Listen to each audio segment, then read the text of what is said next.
नमस्कार मेरे सनातनी परिवार, हम हिंदुस्तानी चैनल पर आप सभी का बहुत बहुत स्वागत है।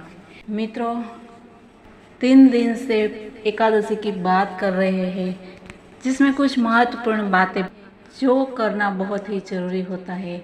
वैसे ही आज हम पापमोचनी एकादशी की कथा अवश्य ही बताएंगे और अंत में बताएंगे कि श्री हरि, श्री विष्णु, श्री कृष्ण की पूजा का क्या है महत्व और क्यों करनी चाहिए पूजा, ये सब आपको बताएंगे। लेकिन मित्रों, एक रिक्वेस्ट है कि अगर आपने अभी तक हमारी चैनल हम हिंदुस्तानी चैनल को सब्सक्राइब नहीं किया है तो सब्सक्राइब अवश्य कर लीजिए, और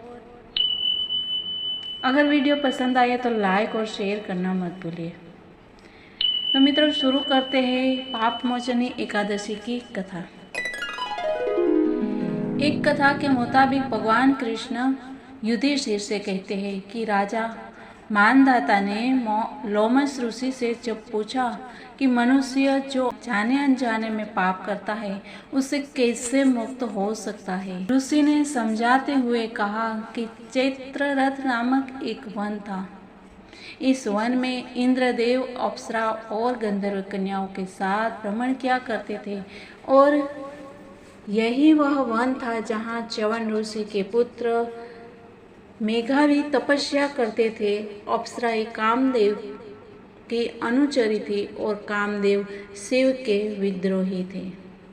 इस वजह से बदला लेने के लिए कामदेव ने एक अप्सरा को उनका ध्यान भंग करने को कहा। इस काम को करने के लिए कामदेव ने मंजुघोषा नामक अप्सरा से कहा।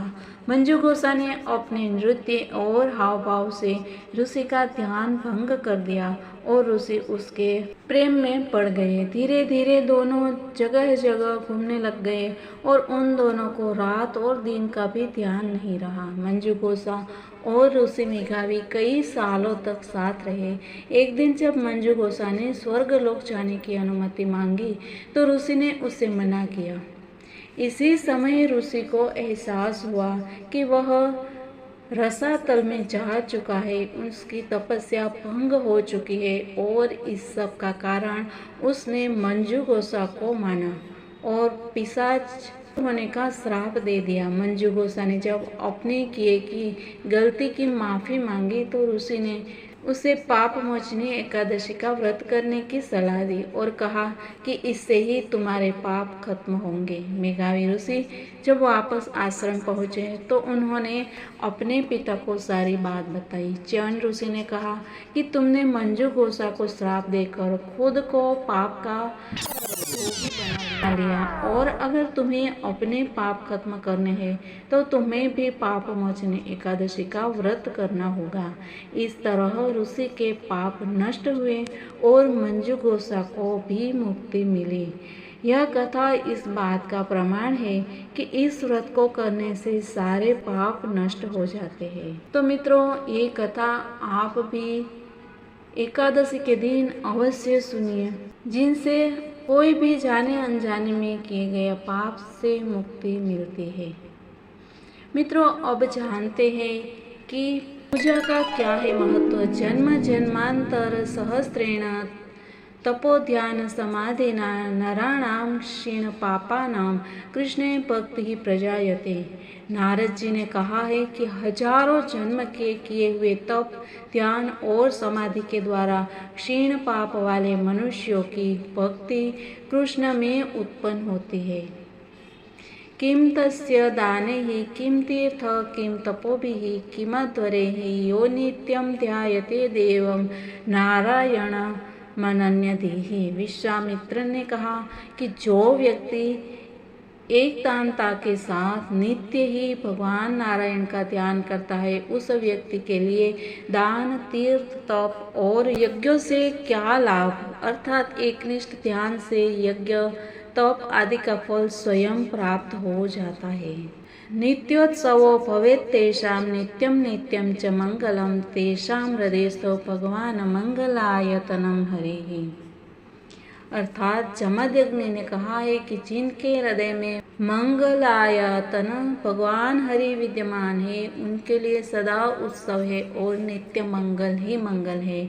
लाभस्तेषां जयस्तेषां कुतस्तेषां पराजयः येषामिन्दीवरश्यामो हृदयस्थो जनार्दनः। भरद्वाज जी ने कहा कि जिनके हृदय में नीलकमल के समान श्याम वर्ण वाले जनार्दन स्थित है उनको सदा लाभ ही है और सदा विजय है, उनकी पराजय कैसे हो सकती है। गोकोटि दानम ग्रहणेषु काशी प्रयाग गंगा युक्त कल्पवासः यज्ञायुतम मेरु सुवर्ण दानम गोविंद नाम स्मरणेन तुला।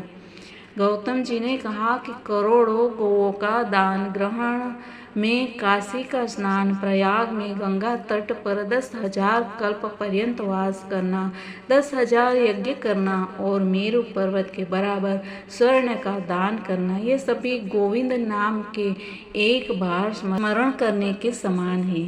तो मित्रों, हमारे ऋषियों ने इस तरह से ध्यान, पूजा, जप, तप का महत्व दर्शाया है। तो हमें आशा है कि हम सभी इस तरह से ही भगवान जी का, श्री विष्णु हरि का ध्यान करके अपना मंगल करें और इस जीवन को सार्थक करें।